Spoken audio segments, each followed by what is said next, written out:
Hello everyone. In this video, I'm going to solve several examples for loops and conditionals in MATLAB and clarify these topics in further details. And I'm going to start from simple problems and raise the bar.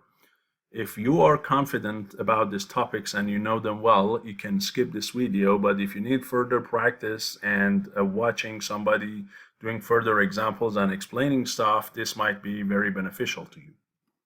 So we start with a simple problem that says the area of a rectangle with width of W and height of H. As you know, the area A is going to be W times H, and the perimeter P is going to be 2 times W plus H. Now it says among the rectangles for which the perimeter is limited to be fixed 10 and let's say 10 meters, which W and or H is going to provide the maximum A, right? So let's say, for example, W, we say W or W star, which is argument of the maximum value of A, correct, is equal to what? So this is to mathematically describe it. Okay, so and here you're going to do a numerical solution. You're not going to basically find H from the bottom equation of P, plug it into A, make A only a single function of W, take derivatives and set equal to 0. So you're not going to do any analytic solutions here. You are going to do it with for loop and numerically.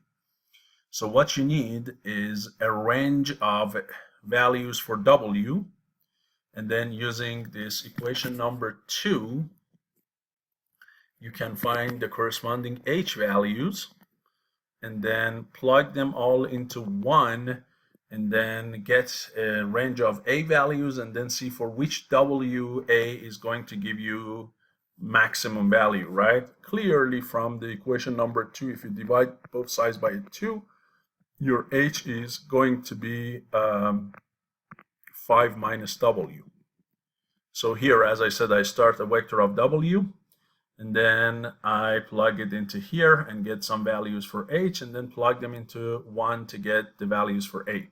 Now, clearly, if you ask me what ranges of W I should use, as you can see here, this H, the height of the rectangle, can be a positive number, but negative or 0 doesn't mean anything, right? So it has to be bigger than 0. Therefore, your W has to be what? Less than 5. And again, a 0 or negative width doesn't mean anything. So this is the range over which you have to simulate your problem or solve your problem, between 0 to 5. And so here you have to go with some increment. So you say W goes from 0 to 5 with so much of increment. If you want to get very accurate values for W and the maximum of A, you need to use a small increment, right? So here, let's make write a simple code for it. So we say CLC, clear, and close. And then you are, as I said, going to create a vector W, which is goes from 0 with some small increment like 0.01, 0.001 to 5. Now, of course, the 0 itself is not acceptable, and the 5 is not acceptable. So if you want, you can say minus 0.001, and here you can make this 0.001. So to be between 0 and 5, but not equal to them. Then H is clearly what? 5 minus W, right? Let me use capital letters here. And when you do that, now your H is going to be a vector, your W is going to be a vector. And if you want to calculate A, based on the formula, we have W times H. Here, whatever dimensions that W has and whatever dimension that H has, and they are the same dimensions, you cannot just simply multiply them together, right? Because this W here is, let's say, n by 1 or 1 by n, and H is the same, n by 1 or 1 by n. And you cannot multiply them according to the common methods of multiplying matrices, right? Because the number of columns of first one should be the same as number of rows of the second one. So what you need to do is to do product of W and H element-wise, element by element, right? So what you need to say is A equals what? W dot times H, right? To do it element by element. And now I got my vector A. If you want, you can plot it, for example, right? Say plot W versus A, and you can clearly see that the graph is going to show a max at W of 2.5, but let's do a plot on that. So here we go, right? Call it test. Just plot it, right? You see you clearly have a maximum here. You can use data cursor, right? Or data tips these days they call it, and move it over this function to look at the maximum value. So now you can use your arrow. You see the max value I have is 6.25, and it doesn't go any more than 6.25, at least when you show two decimals. So now you see a range. For a range of x, y does not change from 6.25, right? From 2.522, it goes all the way to 2.478. So which one? And if you zoom into the area, you can see that, right? But as long as the default here is to show with two decimals, it might not be clear. The best way to do it is to use the command max. So use the command max, right? And you say max value and max index is equal to what? To the maximum of A. So the max value is going to show you the maximum of A, and the max index, it shows at which entry in A the maximum is happening. So let's say it says entry number whatever, 200 is the maximum. So it shows the location of it, and now the W star, the W that is equivalent to the point at which the max is happening, this is equal to W at the max index, okay? That's what you need to do. So look now, you get it, and now if you look at your command window, you see the value is happening at 2.5 as expected. And now you can use the annotation command and show it on the top of that graph too, right? You know, we can use annotation and use, let's say, a text arrow like this, and then you click here, and here you can say W star equals 2.5, right? 0, 0, 0, and then bring it here, right? You can do such a thing, or you can do it using the commands, right? And the command to use is called annotation, not annotate. So you have to be careful. There is a command called annotate too. But in annotation, you provide an annotation at location X and Y and line type. And the line type itself can be all sorts of things, right? You can see it can be a line, it can be an arrow, double arrow, text arrow, right? And what you need is the text arrow, right? And you clearly see how this is working. So you say do a text arrow from point 1 and point 2 to point 1 and point 2, and the string is my text, correct? So let's go ahead and use this command here if we want to create that thing. And if I want to do it this way, I assume if they are normalized coordinates, your W should be somewhere in the center, let's say from point 4 to point 6. And then your end point of it should be somewhere like the same, point 5, but Y of it should be like 0.8, 0.9, correct? So remember, the first one is X, the whole vector of it is X, and then the whole vector of the next one is Y, and then you provide the string. So I can add here this thing, say annotation text arrow, and here is the x of the 2 points, right? Let's consider both of them to be 0.5. And then the y of the first one is like 0.6. The y of next one is like 8.5. The string is, as I said, w star equals, and here I need to really do that. So I need to first create a text.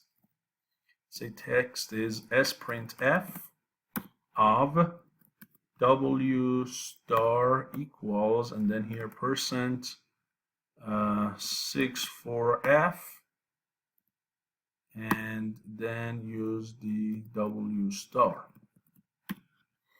And then here for text string, I use that text generated using sprintf. So let's see. There we go. Now here, if you saw me when I coded this, I did not use any loop, right? All I did was use vectors. Now, could I have done this with loop? Of course. Do I need to do it? Not really. But I could have done an equivalent of this 2 lines. And instead of these 2 lines, I could have said what? For II, where II is the loop counter, from what? From 1 to length of W, H, or I can say H of II. I don't really need to call it H of II, but if you want, H of II equals what? It's equal to 5 minus W of II. So first generate the corresponding element in H for each element in W, and then AII is equal to what? HII times WII, right? And end. So I could have filled the H and A using the same strategy, but using a for loop. Element by element, it goes for each W, finds the H, then do the elements of H multiplied by element of W, what we did here, but we did it entirely in one command instead of one by one. And if you look, it should generate the exact same thing, no difference. But which one is faster? Definitely using vectors. And we can try this here if you want. We can use the commands tick and tock, right? Before and after lines 5 and 6. And we can do the similar thing here before line 10 and after line 13. And here I would do a clear A and H just to avoid any problem due to overwrites, right? So if you run it here and look at the run times, now you clearly see the runtime here is basically what? 0.5 milliseconds. Here is 3.6 milliseconds. So the second one, that is for loop, is taking about 7 times more the computation time, right, to perform the same operation. Now, does it mean if I run this code one more time, do I get the same numbers? The answer is no. Look, you clearly see a huge difference now, because now it is 0.04 of a milliseconds. This is 2.5 milliseconds. So now the ratio is 256 to 4 or 5. So now it is like 50 times faster instead of last time that was 7. And you might say, well, that's a big difference. Is the first strategy 7 times faster or 50 times faster? And the answer is, if you run it one more time, again, look now. This time it is 12 versus what? 1.5. So it is 8.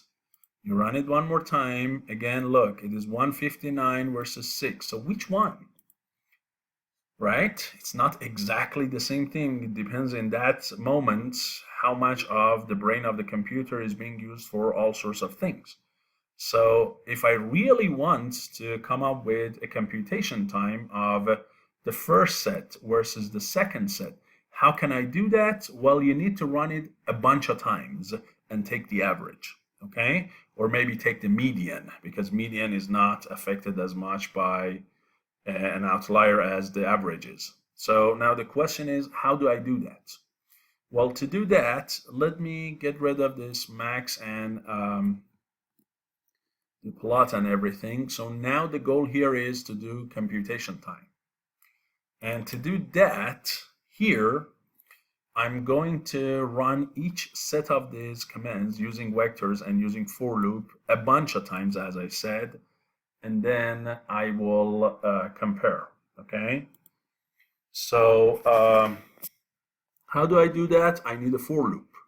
So this is what I do. I say for jj equal 1 to, let's say I run each one of them 100 times. For jj equal 1 to 100, what do? I start the computation time with tick. I calculate h, calculate a, but then instead of showing, because when you say tick and talk, it shows the computation time on the screen. It doesn't save it anywhere as a variable that you can add those computation times in a vector and then take the median or something, right? So what you need is, say, let's say time 1 of jj is equal to talk. So now you form a vector called t1, which is the computation time for the first set of commands. And then for that run, if you say that's equal to talk, then it's going to save this computation time as the jj entry of vector t1. And then what? Say end. Okay. Now here, I'm going to what? I'm going to clear a and h. Or what I can do is I can just use different variables. I don't need to call them h and a. I can call them h1 and a1, right? That's all I need. So now what do? You repeat the same thing. You say for jj equal 1 to 100, right? Now you want to repeat the same thing. So again, when you get to talk, now this time you say t2 jj equals talk, correct?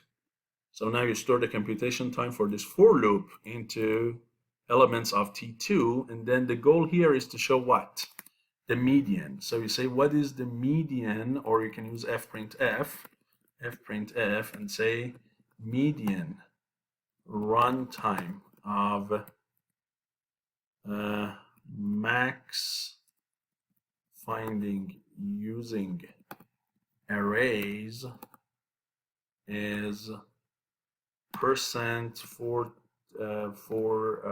or let's say 86f, right? And since it's all decimals, yeah, 6 decimals is enough, but I can add more decimals, right? And here you can use a \n to go to the next line, and here you say median of t1. And then, right, so the median runtime of max finding using arrays equals that, right? And you can repeat the very same thing, and this time you can use what? You can say this is the for loop. So the median runtime is my finding using for loop equals median of t2, right? So let's run. And now you get the median of 100 runs. These numbers are more reliable than those random numbers. And now if you compare, right, this is 3 zeros, 11, this is all 5 zeros. So if you really want to divide these numbers, right, that gives you a sense of which one is faster and how many times. I guess I used one extra parenthesis here, 12 times, right? So here, using the arrays versus for loop is 12 times faster than for loops, as I said. So hopefully this simple example is useful to you. I showed you how to use for loops for computation time, how to use for loops versus arrays for a basic optimization task, right? use median instead of average, how to do annotation, how to do sprintf, and how to use the command max with 2 outputs. So hopefully this simple example was useful to you. So now the goal is raise the bar, right? Let's do something different and maybe more complicated. So let's go and look at our second example here. So in this example, we are going to look at Taylor series for the function sine of x.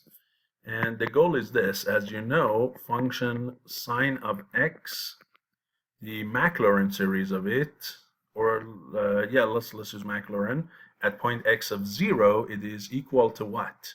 Is equal to x minus x cubed over 3 factorial plus x to the 5 over 5 factorial minus x to the 7 over 7 factorial and all the way, right? So it is always an odd power over the same factorial of the power, and this number is -1 to the power that can be an even or an odd number. And the series keeps going. The general term for the series is -1 to the n, and then x to the power 2n plus 1 over 2n plus 1 factorial. As I said, it keeps going. So if you want exact equality, you have to keep going forever, but in reality, you can never keep going forever. You have to stop, you have to truncate the series, and that's where you get what? Approximations. And the more terms used, the better your approximation is going to be.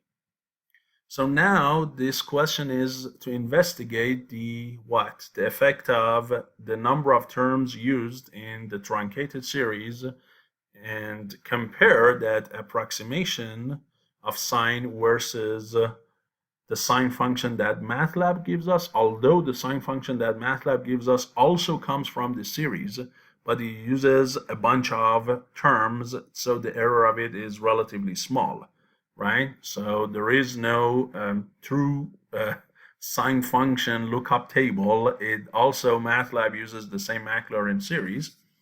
So what we do here is, if we approximate it, as I said, we are not going to keep going forever. We are going to stop at some point, right? Let's say after n terms, and we are going to approximate it.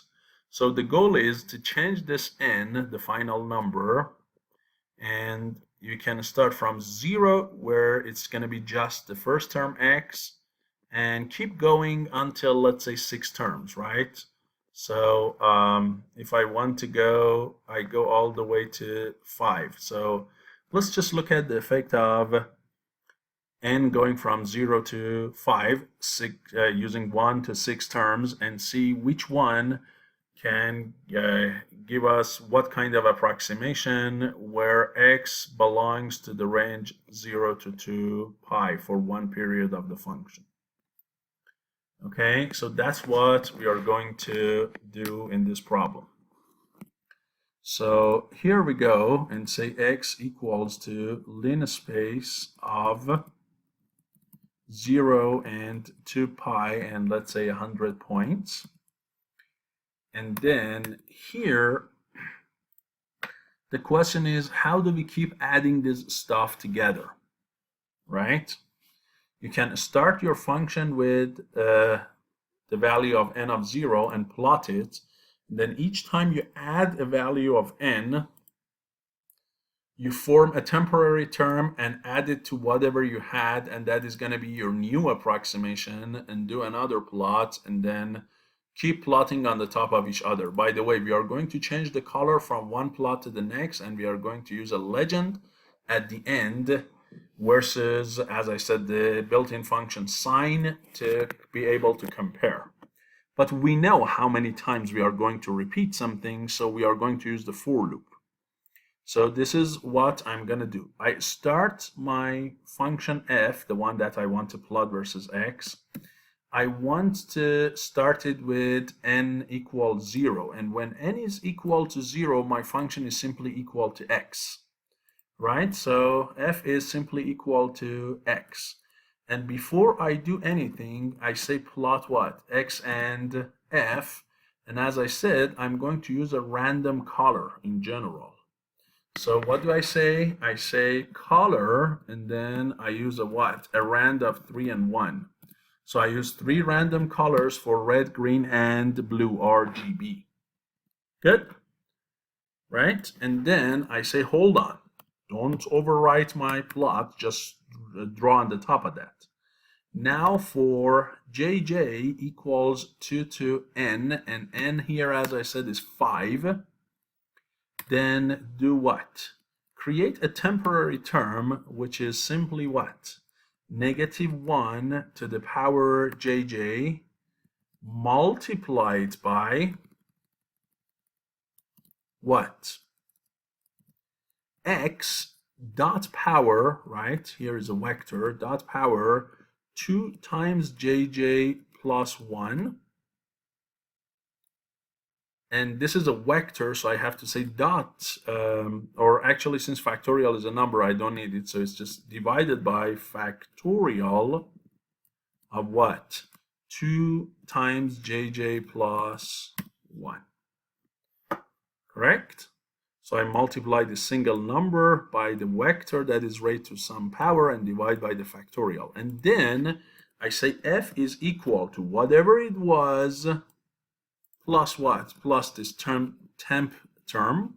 So now I add 1 extra term to the previous term because I'm starting j. Actually, j has to start from, well, let's see. If you say n goes from 0 to, so we already did 0. So now we have to start at 1, not 5. Yes. So we start at 1. We keep adding terms. And before I do anything else, I do the plot again. But this time my f has changed and my color is going to change as well with the random plot. So it is going to create the plot of f versus x, where now here I have 2 terms instead of 1. Next time when j goes to 2, now f already had 2 terms. This term will be this 3rd term. So now f is going to have 3 terms, and it keeps going until f has 6 terms. Right? And each one of them will have a random color, so no 2 colors will be the same. And now I can say x label, correct? And say x label is what? X. And then I don't need a y label, I need a legend, right? And say legend is what? Well, my first one was n was 0, correct? And then we had n of 1, and then n of 2, and so on and so forth, right? Until you get to 5, I assume. So 6, 1, and then you can have a title and say, or I can have a y label. Say y label is y equal sine of x, or just say f in this case. Now, as I said, we need on the top of all of this to also show what? The sine function itself. That is the built-in function. So this is what I do. I also say plot x and sine of x, and then here I use some specific color with a specific thickness. So I use black. Now, could black have been generated in other curves? Yes, maybe. And although I can do something to this rand to make sure it's never 0, right? Can make something, do something to this rand to make sure it is never 0, right? Because if all 3 random numbers are 0, 0, 0, then it's going to be black. And you know, the rand command gives you a number between 0 to 1. But if I, let's say, multiply it by 0.1, right, or multiplied by 0.9, now the range is going to be what? Between 0 to 0.9. And now if I add a 0.1 to it, now it's going to be between 0.1 and 1. So 0 is never a problem here. You will never get a black color, right? So you can do all sorts of things if you want the built-in function to be in black. Then you can avoid black in all other random things. And here, to distinguish this from the rest, I use a line width of 2 pixels, while the other ones are 1 pixel. And I add one more thing to the legend, and I say this is y equal sine of x. Okay, so before I run it, let me do a sanity check. Okay, there is one here that should be a product, not power. And I would limit my x's to be only between 0 to 2 pi, and especially y negative 1 to 1, because some of those approximations could be way outside the range of negative 1 to 1. So hopefully this thing is going to work. One other thing I just added for you was this guy here, and that is put the best location of the legend. Why? Because if you run it, the legend could come and cover a little bit of your curves. So here I use location best for the legend to avoid occluding any part of the graph by the legend. So let's see now. There we go. Apparently that's the best place it could find, but I don't think really that's the best place. I can get it here. And you clearly see this is the sine function, and your relatively dark green, this guy is n of 5. So you see now your n of 5 is going to give you the best approximation, although after 4 point something it starts to deviate. Okay, the other ones peel off from the sine function way earlier. Like this is the x term, this is x plus x cubic, this is the 5th term, this is the 7th term, this is the term x to the 9, this is x to the 11. Okay, so the more terms you use in the bigger range, they are allowing the functions, the approximations, to stick to the actual functions better. Right? So one thing you might be able to do is to use more terms. Instead of 1 to 5, you might say 1 to 9, right? And now here, what you need to add is also add n of 6, 7, 8, and 9. So for that, I will add some extra things here, right? And I say n of 6 and 7, n of 8, and n of 9.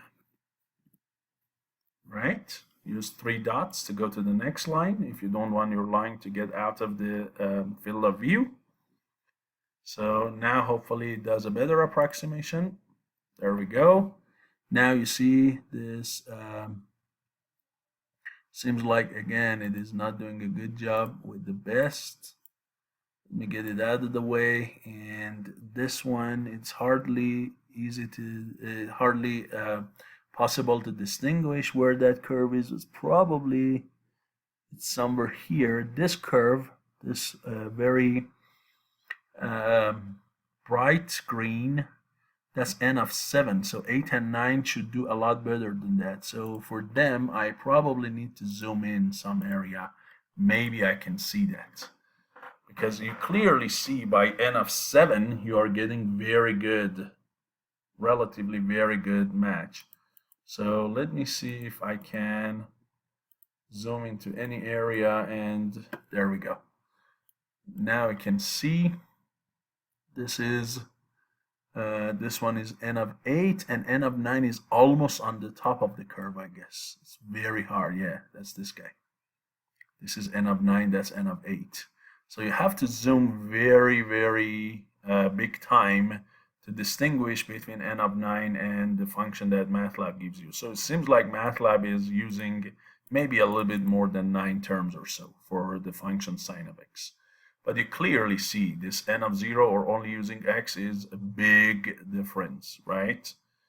And the difference is bigger and bigger if you don't limit the x's. If I just remove this, then you will see the big differences much better. So now, right, now you can see the huge differences. right? Look at that. This guy is n of 2. This guy is n of 0. So you see n of 2, and then this one, which is one of the n's, maybe n of 1. These are huge differences, right? So the reason I limited to -1 to 1 was for that same reason. You clearly see some of them go to -4d, +4d something. Okay, so now, as I said, the only way to see it nice is you zoom into this area, and now you see barely the n of 8 here, and it seems like actually n of 8 is doing a little bit better than n of 9, because n of 9 is a positive term. So you might just skip to 8 instead of 9, right? And just get rid of this one. And now hopefully, yes, now you clearly see this last one, n of 8, is a very, very good match for your function. Although it seems like, yeah, it seems like there is one curve here. There we go. That's n of 8, almost on the top of the sine function. Good. So this is the second example. Again, we used the for loop. We changed the color. We looked at the effect of terms in McLaurin series. So now it is time to go to the next example. So another example in the textbook 522 says for the function y equals natural log of 1 over 1 minus x. Or if you want, you can write it as, because natural log of a over b is natural log a minus natural log b. So you can write it as natural log of 1 minus natural log of 1 minus x. And natural log of 1 is already 0, so it simply can be written as negative natural log of 1 minus x. And you know the arguments that you pass to a log function, the argument should always be bigger than 0, right? So this whole thing has to be bigger than 0, which means x has to be less than 1. So the function is meaningful only if x is less than 1. As long as x is bigger than or equal 1, this function cannot return anything to you. So now this is what we want to do. We want to write a program that keeps asking the user for the value of x and give out the value of y until the user enters an illegal value. And illegal means x bigger than or equal 1. So this is what? This is the illegal input. When it enters something like that, it is going to stop the while loop, break the program, maybe throw out an error message and say, well, you entered an illegal input. So for this one here, I'm going to say x equals input of, or before that, maybe I need to communicate to the user, right? Tell them what this program is about to do. So say display, this code takes x and returns natural log of 1 over 1 minus x. Okay, so first tell them so they have some idea. And you say x equal input, enter x. Correct? And now what? Now you say while what? X is less than 1, which is legal, keep doing. Display, or fprintf,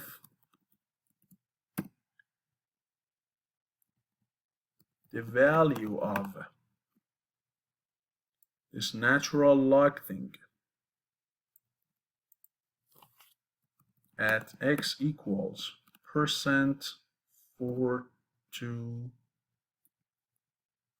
f is %for to f \n, and here you say x and negative log of 1 minus x, correct? That's the exact same thing that we said. And keep doing that while this is the case.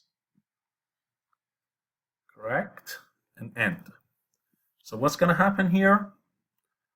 It is going to act until you get what? This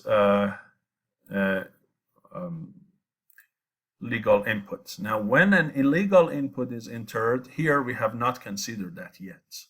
It does the job as long as you are giving it a right input. The other thing I have to add to the while loop is keep asking for x again. Because if I don't, then what? What's going to happen? If you enter a legal input, since that legal input is entered once and it was good, what will you get? It shows this message, but since nobody is giving you another x, the same x is being used over and over, and you get into an infinite while loop, right? So it just keeps printing this forever until you use Control-C and stop the program. Okay, and if you entered a wrong number, then of course it's not going to run at all. So it just takes the x from you and nothing happens. So if you want it to keep updating the x by getting it from you, you show this message and then what? You're going to ask for it again because you want a new x and you want to show the value of the new x. Once it enters the x, again it comes here and checks. If it's less than 1, then it goes, shows the message, ask for another one, and then what? If it's not, then it's not going to do anything. Now, is there anything that I need to add to terminate the program? Well, when x is not less than 1, which is illegal, what's going to happen? Nothing. Just ask for the input. You enter the wrong number, the while loop will never go through, and the program will be terminated. So do I need to terminate it myself? No, I do not. I do not, because while loop is checking for it. So let's take a look here. Here, this code takes x and return that natural log. Enter a number, 0.5. At 0.5, it is 0.69. Enter again. 0.2 is 0.22. Enter again. Negative 0.8. Negative 4. See? No problem. Now enter a bad number. 3. Terminated. Nothing is needed. Right? You see? So while loop is doing the check for you. And because there is nothing after this, then you don't need to do anything. Now, if there was some code here below this and you wanted that part of the code not to run if a bad what? Value was entered, then yes, you have to do something, correct? Then you have to do something. Let's say at the end of this code, it says, also tell user how many times they have entered x, correct? So you want to say fprintf, you have entered a value for x %u times. And then here we have a counter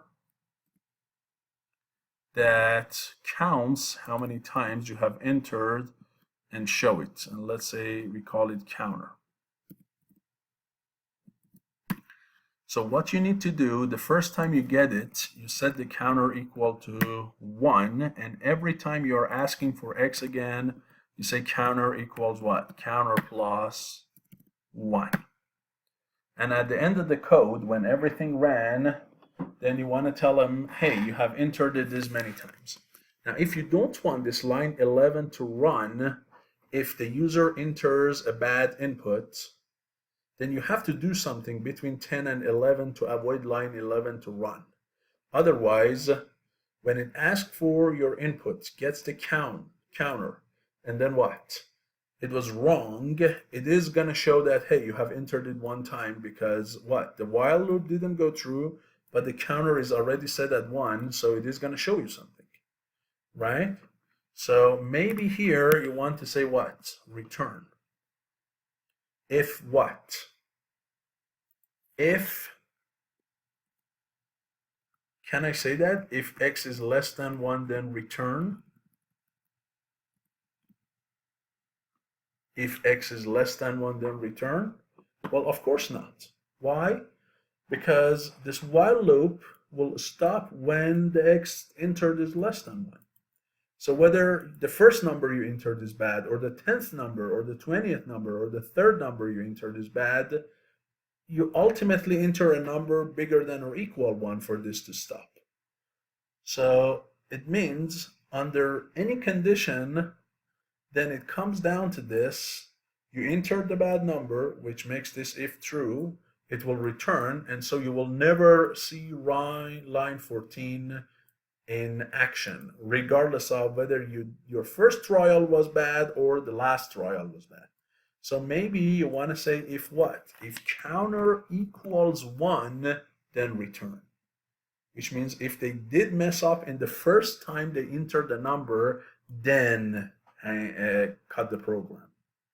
If no, the first time they did it right, and the loop asked for another one, counter went to 2, now from this point on, if they messed it up, counter is still going to be bigger than 1, so line 14 will what?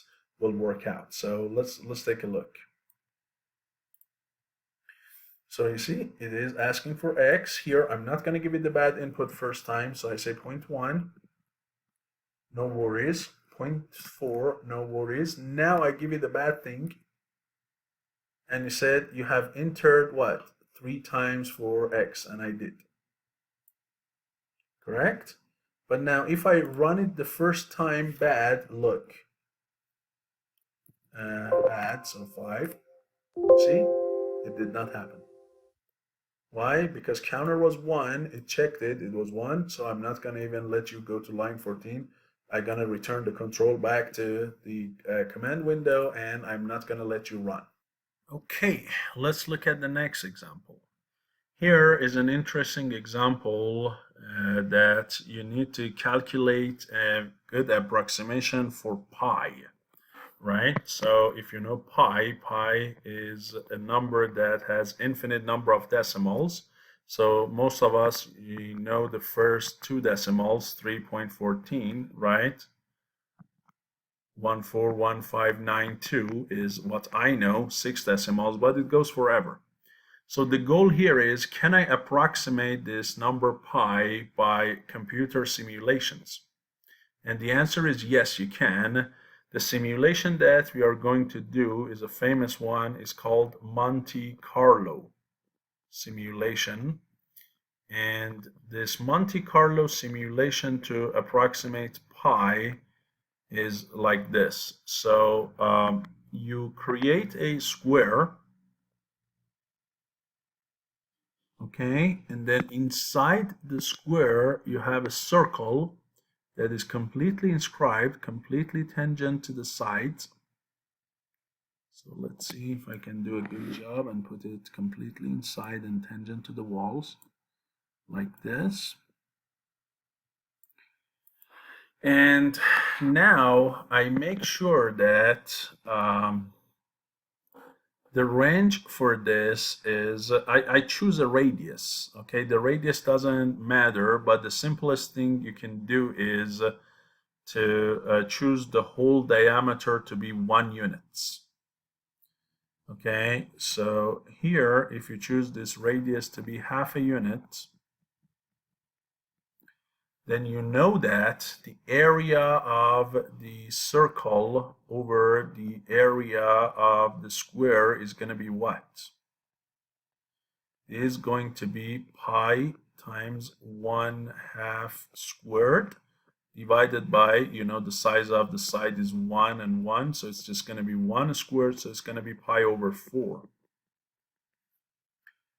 So if I can somehow approximate this A of circle over area of square through some simulations, which I will do and I'll show you, if I find this somehow, then if I multiply it by 4, right, if I cross multiply 4 times this ratio, if I can find That's going to be what? Number pi.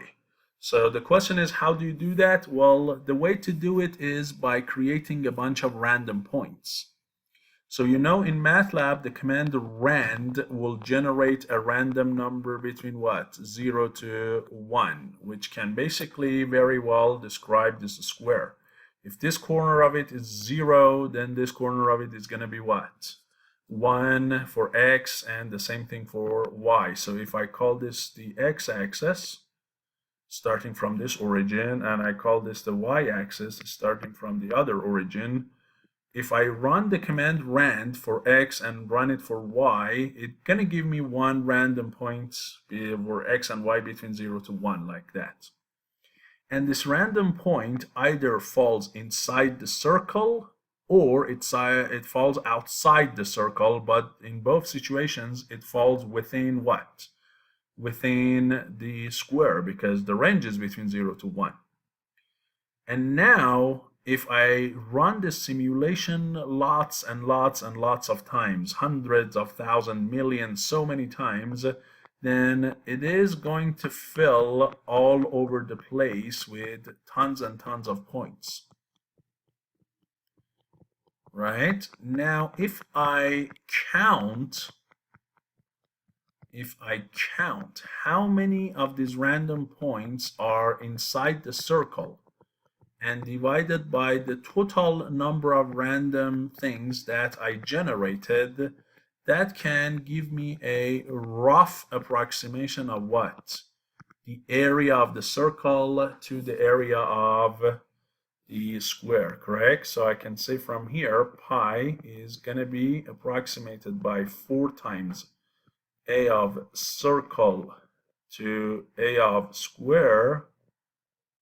Now this is exact, but when I want to approximate that, I approximate that ratio by what? By the number of points inside the circle divided by total number of points generated. So with this simulation, and I need lots and lots of points to make sure that I can cover most of the areas inside the circle and the square, I can do an approximation of what? Number pi. So let me do that for you. So here we say that the total number of points, we call it n, and let's say this n is, we start with a small number and then I'll show you the effect of it when we use bigger and bigger numbers. So I say 1,000. Okay, let's say just I use 1,000 points. And I say what? X equals rand, and then what? Y equals rand. Correct? So that's my point, X and Y. Or I can, instead of these two, I can simply say what? Point P is equal to what? Rand and rand, right? It's a 1/2 vector, and both components are rand and rand. Or I can make it a 2/1, doesn't matter. Now, how do I check whether the point is inside the circle? Well, the distance from the point to the center of the circle should be less than or equal the radius. Correct? So the distance, which is what? The square root of p number 1, or x, minus p of the origin. What is p of the origin? Well, if you look, the origin is what? The origin is 1/2 and 1/2. This point here is arbitrary x and y, and this is the radial distance. If this radial distance here is, as I said, less than or equal radius of 1/2, then the point is within or on the circle. So here we go. We say the square root of what? P number 1 minus 0.5, correct? Squared, and what? Plus P number what? 2 minus another 0.5 squared, and you have to make sure you don't have any typo. So Let's see, there we go.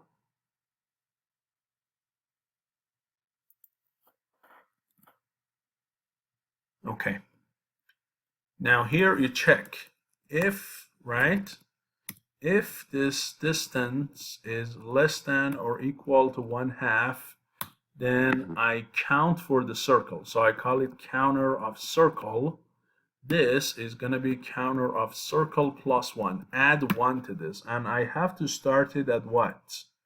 At 0, correct? I have to say this counter of circle is 0 every time something is happening.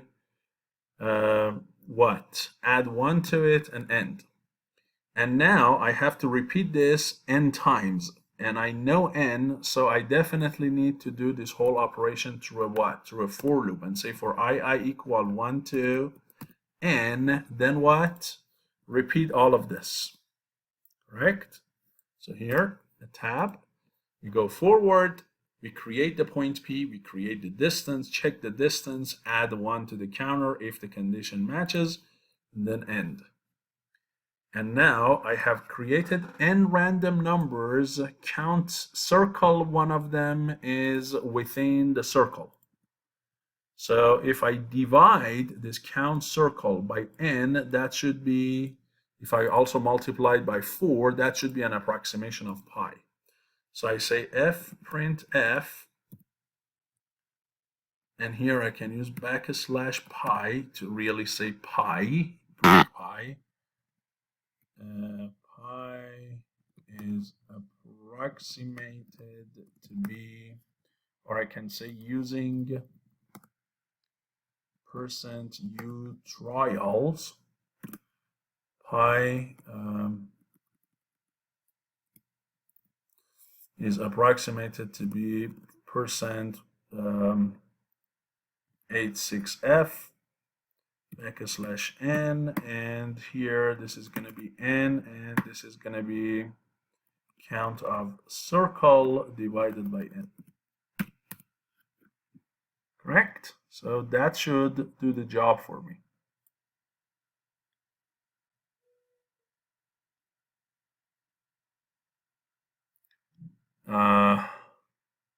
Let's find out. So test run, and it says 8.12 times 10 to the negative 1, or basically 0.8, right? It's a very, very bad approximation. The other thing is this \n does not seem to work.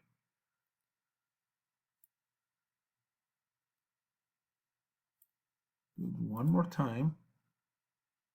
Oh, I forgot to multiply it by 4. Said there is something wrong here. Let's do it again. Should multiply by 4. You see 3.17, 3.172, that is oh, it is well, there is something going on.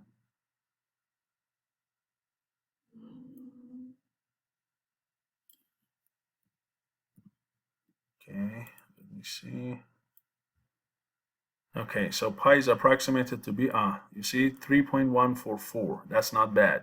Using 1,000 trials, it did 3.144. Now, if you do it again, it's a Monte Carlo simulation. This time you're not going to get as lucky. You get 3.08, you get 3.18, you get 3.20, you get 3.05. They are close, but you see big oscillations. Why? Because I'm only using 1,000. Now, if I make it 10,000, now your numbers should be closer, and they should be closer to each other too, and closer to the actual number. 3.16, 12, 14, 14, 11, 16, 14, 13. You see? Better. One more zero, 100,000. Now look. They are almost all 314 or 313. They are now very close, oscillating a lot less. And I add one more point and make it a million iterations. 3.1424, 1404, 21, 47. You see, they are all 3.14. Now, which one is exactly 14, 15? None of them. But you see, my error, the percentage of error is very small, quite less than 1%. Why? Because I'm using enough of points. Can I use one more point? Absolutely. Of course, your computer has to do it fast. Now 10 million, you have to wait a little bit. Now you see, I'm getting even closer, right? Still not perfect, but I'm doing relatively good job. Now, one thing is really the points on the circle. Could that make a difference? Yes, because here I only counted them when they are bigger than or equal 0.5. If I take that one away and just count the points on the circle, that could make a little bit of difference, right? You see now they're 14, 18. You see, now the first three decimals are correct now. 1 for 1. Okay, so you should make sure that you do not count. This one was quite of an exception. You should make sure you don't count the points on the circle. Okay, so anyways, you see that I can calculate pi with what? With what we call a Monte Carlo simulation, and it's a for loop, and it's if. The example was not hard, but you see a very good, beautiful example of approximating one of the most important numbers in math using for loop and MATLAB. Now, how much time does each run need here? Well, if I look at that here, right, tick and talk, you see for 10 million iterations, right, it might take how much time? About what? 1.23 seconds. I use 10 million points, random numbers. It takes 1.23. Now, next time is not going to be the exact same thing, 1.45, but it's clearly between 1 to 1.5 seconds is the runtime. And one of the things I told my students about optimizing your code is to use logical arrays and vectorization. So can I modify this problem to work with logical arrays? The answer is sure. What do I do? So this is what I do here if I wanted to use it with logical arrays and no for loop. I do not need this variable, and I do not need even a for loop. Instead, this p that I generate, it is going to have random numbers with the dimension of n. So I say rand of what? N and 1 and rand of n and 1. Okay, now is that a good thing? No, because it has to be 1 and n. So your first row has n numbers in it, your second row has n numbers, and so your P is going to be a huge matrix this time, right? Your P is going to be such huge matrix where this is like x, x, x, but of course different x's, right? x1, x2, x3, all the way to n 10 million, x 10 million. And the same thing, y1, y2, y3, dot, dot, dot, and y10 million. Okay, so this is what you have P.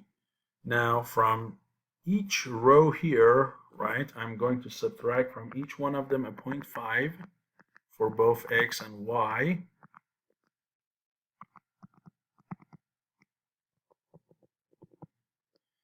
And then what? It gives me a new vector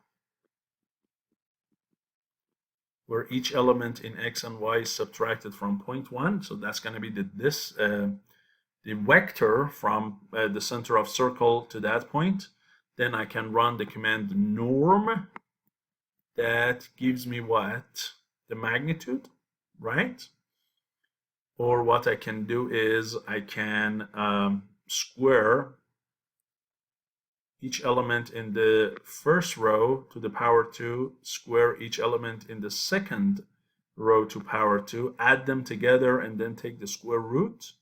that gives me a huge vector distance, correct? That is going to be like distance 1, distance 2, distance 3, all the way to distance 10 million. And then I compare this distance, each and every one of them, against 1/2. If that distance di is less than 0.5 or bigger than or equal 0.5, I create a logical array. So the next step is I compare that entire distance, not one by one, the entire distance against 1/2. That gives me a logical array.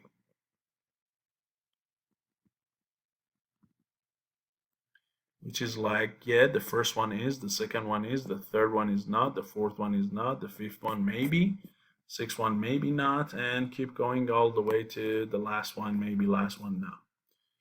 And then here, in order to find that counter number of circles, I only count how many of these is 1. And since it's all zeros and 1, all I need for that counter circle is to add all of these ones together. Since 0 doesn't count in adding, I can simply say this is equal to what? Sum of that logical array.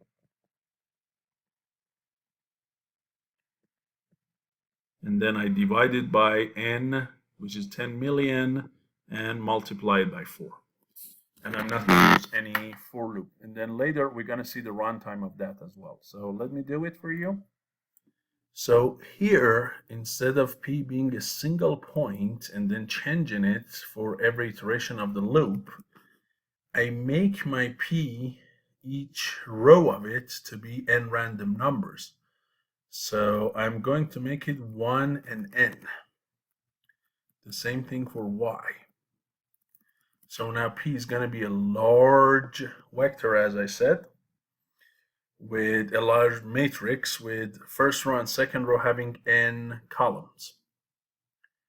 Then, since each number in first or second row has to be subtracted from 0.5, so I do that subtraction right here.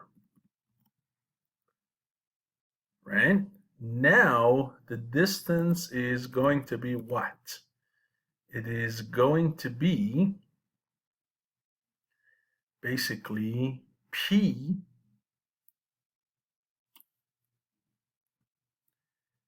row 1. The whole thing element-wise squared plus p row 2 element-wise squared. Correct? And then the square root of the whole thing. So now that is distance. Then I say what?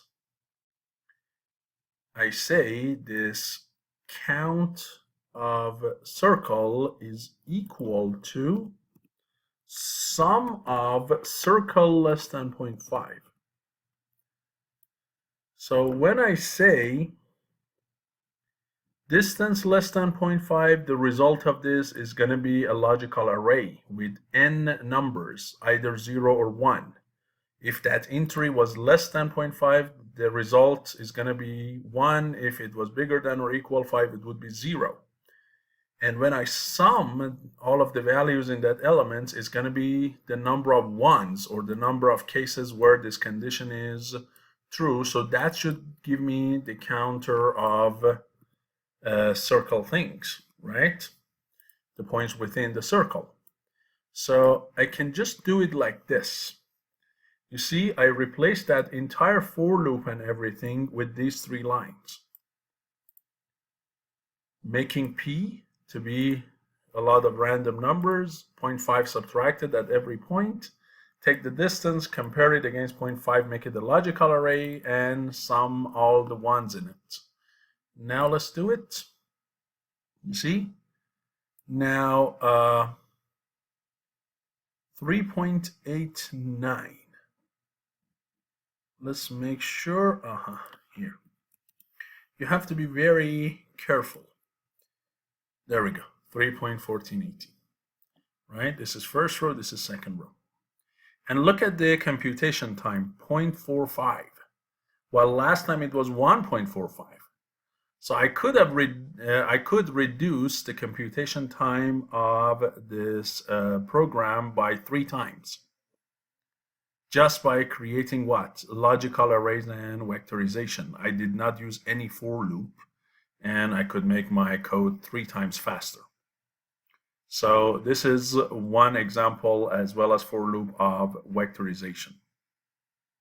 The last example I want to talk about is about break and continue, the controls that you have for a loop.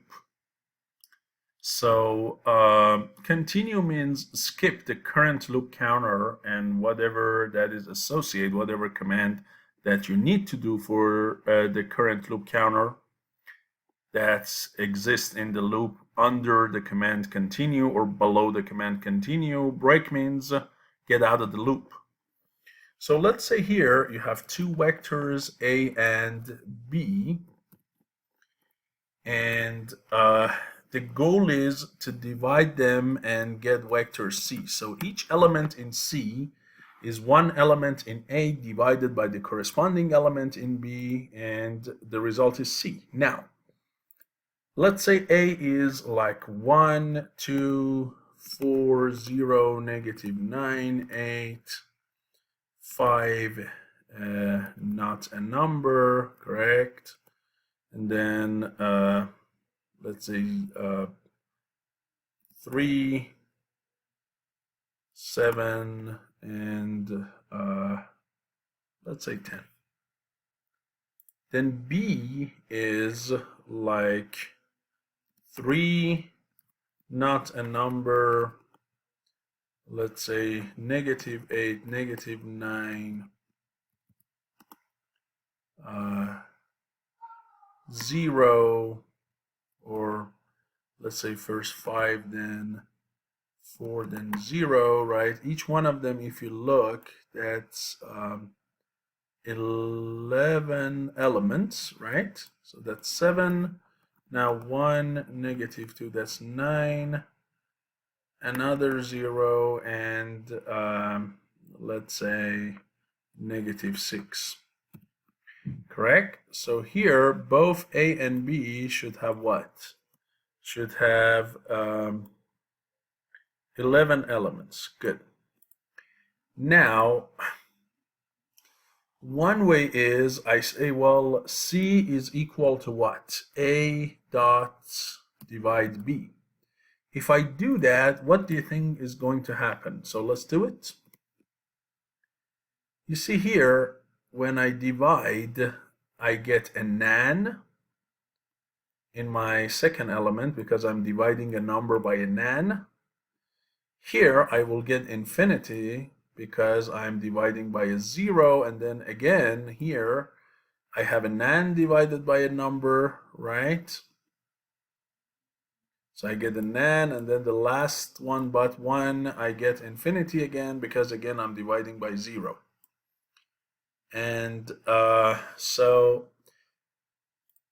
here I don't really have much of a control to avoid these nans and is infinities in the result. Maybe I only want to divide when the result of the division is meaningful. When it is going to produce a nan or infinity, I want to avoid that and skip it. So what do I say here? I say for I equals 1 to length of A. And here it should be the same as length of B. If what? If the element in A or B is a nan, or if the element in B is 0, skip it. So I say if what? Is nan of AII, or is nan BII, or what? That BII is equal to 0. And let me put these conditions all inside parentheses. So is nan of A and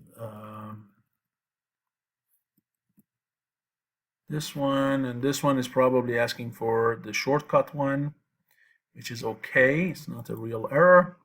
Then what? If that is the case, then what? Then if that's the case, continue. What does that mean? And then end and end. If I do that, what's going to happen to C? So if that's the case, continue, else, if that's not the case, CII equals AII divided by BII. Okay, now here, what's going to happen? Let's try it. So here, if I look at C, C has what? It has 11 elements, and it has a bunch of zeros in it. Why is that? Well, what's going to happen here? When it goes to element 2, it is going to skip it. You see, element 3 is 4 divided by -8, that's -0.5. This is 1 over 3, that's good.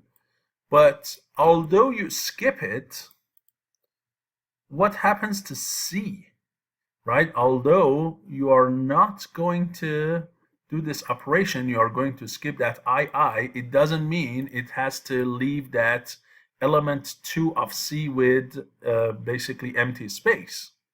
So MATLAB, since you have not defined C22 because element 22 here has a problem, because you have not specified it, what did it do?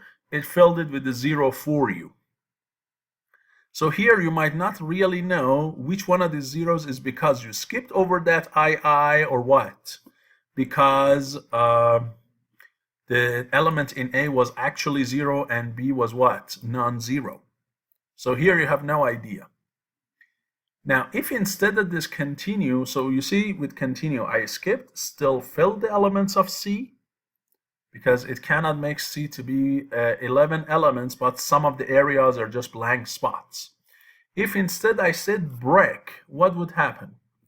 As long as it gets to the point that one of these guys is true, it is going to get out of the loop. So now look. Now if you look at C, it has only one element. Why? Because as soon as it gets to the second element, it did not proceed any further. So I was 1, it filled it with 1 over 3. When I became 2, this condition is true. It broke out of the whole for loop, and I never went to 2, so C of 2 is never defined. Right? So you clearly see the difference between break and continue. Continue skips, and I still goes on for from the first to the last number. Break immediately stops the loop. Now, if you see, none of these were really doing what I wanted them to do, right? What I really wanted was, if this is the case that one of these conditions is true, then skip over that, but also do not fill it with 0 for me in C. So I really want my C to only consider 1 and 3, 4 and -8, 0 and -9, and so on and so forth. So really, 4 of the elements, these 2 with zeros and these 2 with nouns, 4 of the elements of C should not be filled. So C should end up with the length of 7 instead of what?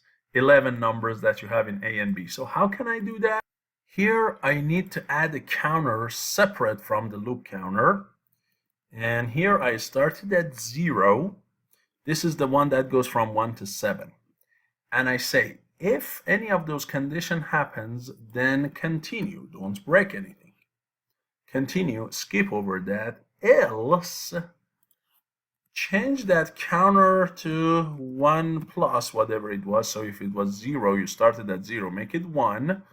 And then C at the counter is now AII over BII. This counter, since it is not changed by the for loop, I have to change it myself. So now it divides that AI and BI that are valid entries, but it only fills it with this counter that changes every time this condition is not true. So now look, if you look at C now, You see, it only has what? 7 elements. Only this one is 0, and that's because here I have a 0 divided by a -8. So you see, I only have 7. I skipped this nan, and these two cases of division by 0. And this is another example of for loop, if, and continue all together to avoid nans and to avoid infinity. And here we learn about the command isNan, which checks if any entry in a vector or matrix is not a number, nan. So hopefully these several examples that we solved gave you a clear explanation of loops, conditionals, runtime, logical arrays and vectorization, and finally loop control with break and continue. Thank you for your attention. I will see you in my next video. Thanks.